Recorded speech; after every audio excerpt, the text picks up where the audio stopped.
De pierres et de notes, votre rendez-vous musical, orchestré par Blandine Piccinini. Bonjour, dans l'émission De pierres et de notes, j'ai le plaisir de recevoir Sylvie Amigo-Soulet, directrice de l'association de la Galerie 21, qui se situe à Balma. À ce titre, elle nous présente le premier mouvement, il s'agit de résonance. Bonjour Sylvie. Bonjour. Alors, pourriez-vous nous expliquer ce qu'est ce mouvement résonance qui fait résonner la musique et la peinture dans un premier temps ? Alors, Résonance, en fait, c'est un mouvement qui a pris naissance au sein de la galerie associative, la Galerie 21, parmi des artistes de qualité, tous partenaires évidemment de la Galerie 21. Il y a des peintres, il y a des sculpteurs, il y a des photographes, mais aussi des écrivains, des poètes, des conteurs, des acteurs, des auteurs et encore bien d'autres. Voilà, donc l'art ne s'arrête pas à chacune de ces disciplines, au contraire, il se mêle, se marie et se confond pour offrir une autre résonance, une résonance qui va aller peut-être plus loin et plus fort. Voilà. On en parlera plus tard. Voilà, tout à fait. Alors, comment les artistes se sont connus et tout d'abord sont venus à vous en fait ? Donc la Galerie 21 est toute neuve. Nous avons la chance d'avoir un comité de sélection qui nous a permis d'avoir des artistes directement par ce comité de sélection, où il y a dans le comité de sélection des artistes eux-mêmes, des galeristes, des sculpteurs, peintres, auteurs, ce qui nous permet, et nous, novices, de pouvoir sélectionner au sein de la galerie. Mais quand on fait les vernissages, quand il y a donc ce vivier qui se crée et qui est là, les gens se mélangent, parlent et naissent bien évidemment tout un tas d'idées. Donc cette idée-là de faire le premier tableau de résonance, qui est un tableau-concert. Et donc, qu'est-ce qui les a animés à faire ce tableau-concert ? Alors, ce qui les anime aux artistes, c'est cet échange d'art. Pour ce qui est de la galerie 21, les artistes sont issus d'abstraits lyriques et géométriques. Pour les autres artistes, ça peut être, du moins pour ceux qui sont en l'occurrence donc de la musique, ça peut être tout autre. En l'occurrence, cette fois-ci, ce sont des classiques, un jeune trio. D'abord, ça a commencé avec la soliste pianiste Laetitia Michel, qui est venue à la galerie et qui a rencontré Anne Vautour, donc l'artiste qui sera sur le concert de résonance le 17 novembre.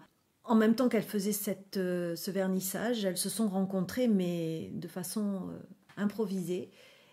Donc Laetitia est restée bouche bée devant une toile qui a bien failli partir d'ailleurs chez elle.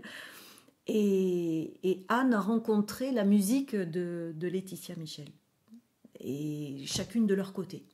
Quand elles se sont rencontrées, elles se sont enfin parlé, et nous, on a fait le lien uniquement de ces deux artistes. On a dit, mais voilà, vous vous plaisez, on a joué un peu les entremetteurs, quoi. On avait l'impression de fabriquer un petit mariage, c'était émouvant. Donc, on a décidé donc de démarrer ce tableau-concert avec Anne Vautour et Laetitia Michel. Laetitia Michel, après, donc, elle a fondé un trio, le trio Tolosa, avec deux autres artistes classiques aussi, une violoncelliste et une violoniste. Et donc à ce concert, on va entendre à la fois la peinture et la musique qui vont dialoguer ensemble, mais il me semble que ce projet ne fait pas des résonances que sur la musique et que sur la peinture, il y a aussi d'autres arts qui vont se mêler. Oui, tout à fait. Le projet de résonance, c'est ça, c'est un mouvement que l'on a lancé, qui est né de la galerie, où on voudrait que tout art confondu, que ce soit le cinéma, que ce soit le théâtre, que ce soit les écrits ou les contes, et en l'occurrence justement au tableau-concert, il y aura une conteuse québécoise, Jacinthe Chartrand, qui va annoncer le concert à sa façon. Alors là, par contre, nous, on est en grande surprise, la Galerie 21, parce elle fait beaucoup d'improvisation, en fait, cette conteuse, et elle est en train de travailler là-dessus, Et ça sera presque pour nous aussi, à la fois pour les auditeurs et pour nous, ça sera vraiment une surprise parce qu'elle prépare quelque chose qu'elle nous présentera quasi en improvisation le jour même. Alors je rappelle que ce concert a lieu en l'église de Balma le vendredi 17 novembre à 20 heures. Donc pour contacter et pour prendre les billets évidemment, n'oubliez pas de téléphoner au 06 86 12 41 83 ou alors évidemment de se déplacer à Balma à la galerie 21. Alors toujours sur Radio Présence dans l'émission de Pierre et de Notes, vous nous proposez un extrait musical du nocturne en do mineur de Chopin qui sera interprété par Laetitia Michel, mais elle va interpréter d'autres morceaux, il me semble. Oui, elle va jouer donc en solo, elle va jouer du Mozart, elle va jouer aussi du Beethoven et Chopin, bien évidemment. Que je sais qu'il y a la sonate en la majeur, il y a un rondo, il y a une nocturne en do mineur. Voilà. Et après, on reprendra le concert avec le trio, Laetitia Michel au piano toujours, Noélie Roland au violoncelle et Katia Darisio au violon, qui interpréteront donc du Beethoven et du Turina. Alors pour le moment, nous allons entendre le nocturne en do mineur de Chopin, interprété par Laetitia Michel.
Nous venons d'entendre le nocturne en do mineur, interprété par Laetitia Michel, que nous entendrons le vendredi 17 novembre à 20h en l'église de Balma, lors de ce tableau concert Résonance, que nous aurons le plaisir d'entendre dans un second volet dans l'émission de Pierre de Notes. À bientôt!